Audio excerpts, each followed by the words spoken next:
الاستقطاب ديال حكيم زياش للبطولة الوطنية فيه إضافة كبيرة، وحكيم بان التأثير ديالو حتى في التدريب على المجموعة، لأنه كنعرفو حكيم منين جاي من واحد التجربة في أندية كبيرة، أندية عملاقة. فهاد التجربة ديالو قدر أنه يجيبها معاه، ولاعبين شباب أو حتى لاعبين مجربين فالطبيعي كانوا غيستافدوا جوسكو بو.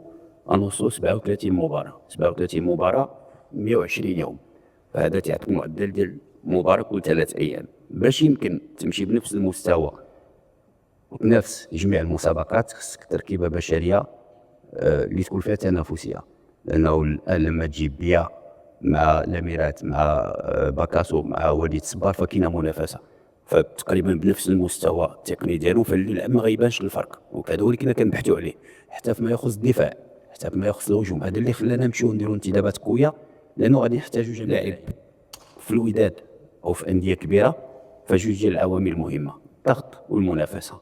فكاين لاعبين اللي يقدروا على الضغط الجماهيري ولكن ما يقدروش على المنافسه، لانه يبغي يدرب كيف بغا، يبغي يلعب كيف بغا، وهذا ما مسموحش ليه في نادي كبير. فتنظن انه لي كريتير اللي تحطوا انه اللاعبين اللي يقدروا على لا كونكورونس ويقدروا على لا بريسيون ديال البيب.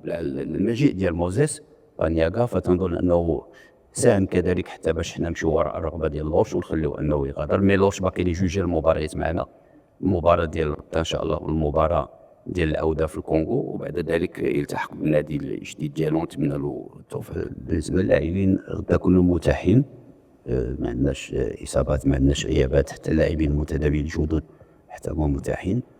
الحاله البدنيه جيده ان شاء الله.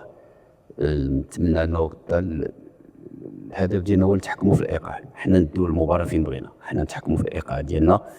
الى قدرنا نسلكوا من الاول كعادتنا في المباريات الاخيره كلها، فنظن انه نقدروا نتحكموا في الايقاع وبدنيا نمشيو بالمباراه فين بغينا ان شاء الله.